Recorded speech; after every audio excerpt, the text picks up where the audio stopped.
welcome back.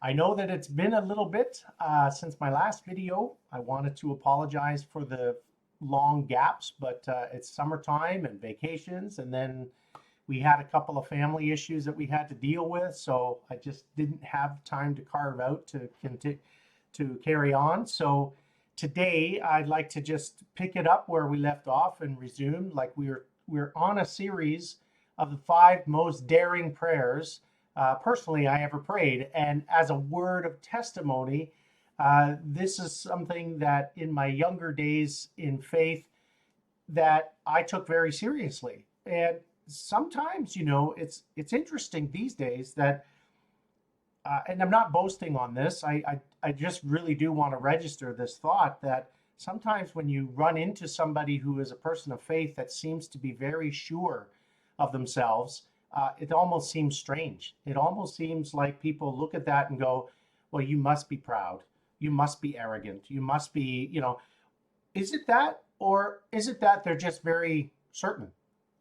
They've got enough of a God journey under their belt that they feel very confident about their faith. And we would kind of ascribe or set that person aside and give them a label. You're proud, you're this, you're that.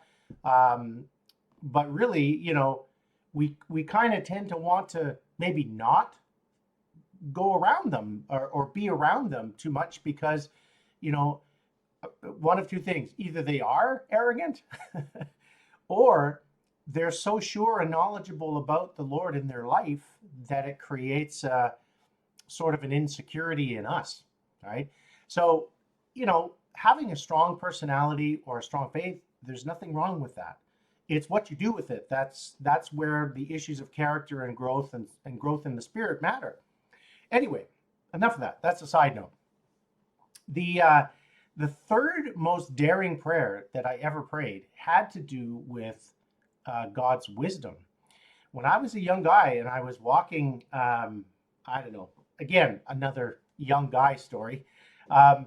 It was like 4 in the morning. I was walking home from spending the evening with a friend, and we had a great time, lots of great conversation and so on.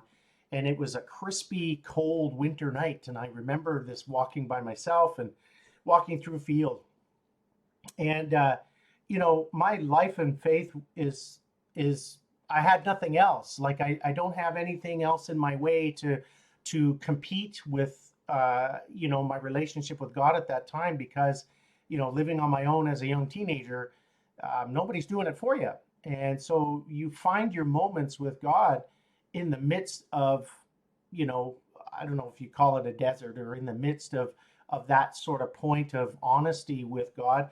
So it's a cold winter night, crispy, clear night. I could look up and see the stars, and, the snow was crunching under my feet as I walked. And I remember this moment that I looked up and and again, you're going to hear this theme throughout all of this series is, Lord, if it's important to you, it's important to me. And I really take these things seriously. So let me just guide you to, what was it? 1 Kings 3, chapter 3, verses 1 to 15 is the section. But here's the dialogue between Solomon and the Lord as Solomon became king after David. So in verse 7, 1 Kings 3, verse 7, now, Lord my God, you have made your servant king in place of my father David. So Solomon is praying and having a conversation with God, but I am only a little child and do not know how to carry out my duties. Your servant is here among the people you have chosen, a great people, too numerous to count in number. So give your servant a discerning heart to govern your people and to distinguish between right and wrong, for who is able to govern this great people of yours? So in his moment of honesty, the Lord is basically saying, what is it that you would have me to do? So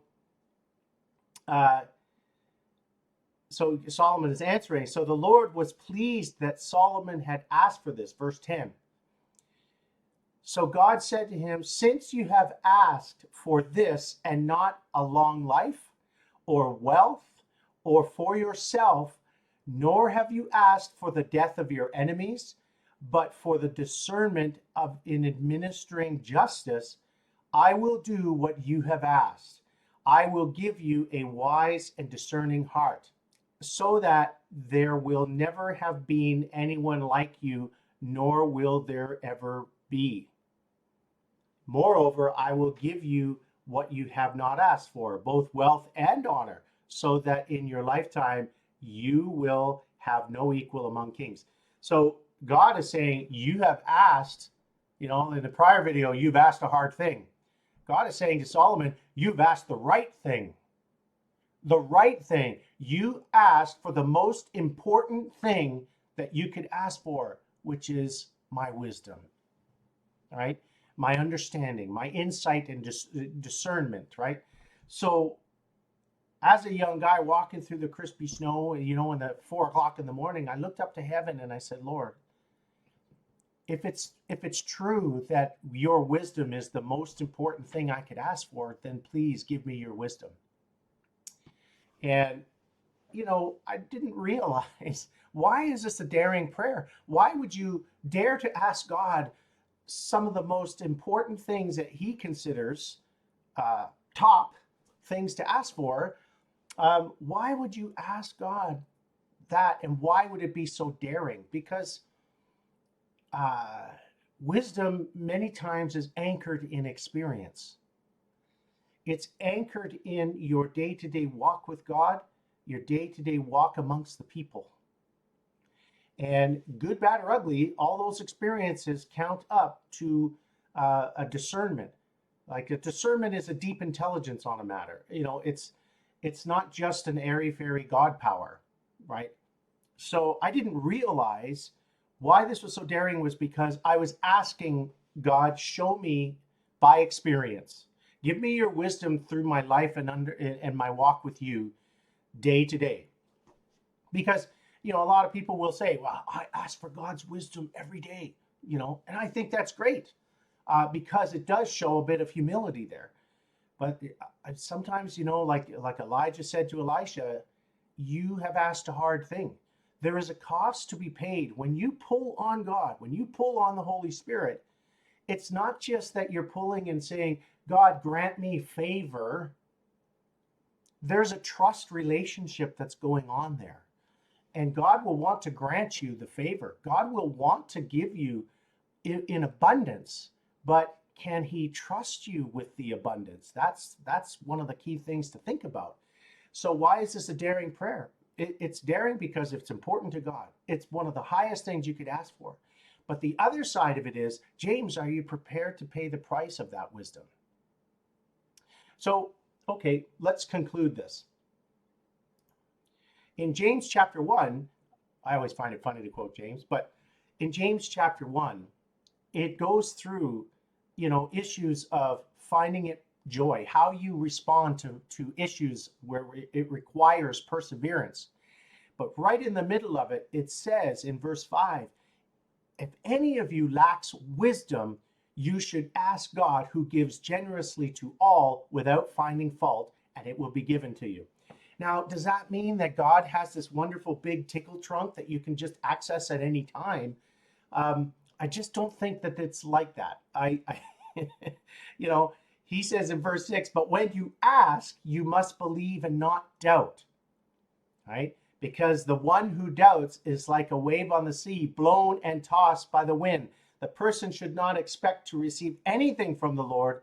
Such a person is double-minded and unstable in all their ways.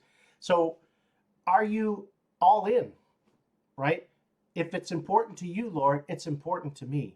So you said, if you lack wisdom, ask God, ask God, ask God. Inquire of the Lord, inquire of the Lord, inquire of the Lord. Why am I saying that with such emphasis? Because he is your source. So often we kind of will go through life experiences and we try to lean on our own understanding, right? Proverbs 4, trust in the Lord your God, lean not on your own understanding, but in all your ways acknowledge him, right? He's your source. So I pray that this blesses you today.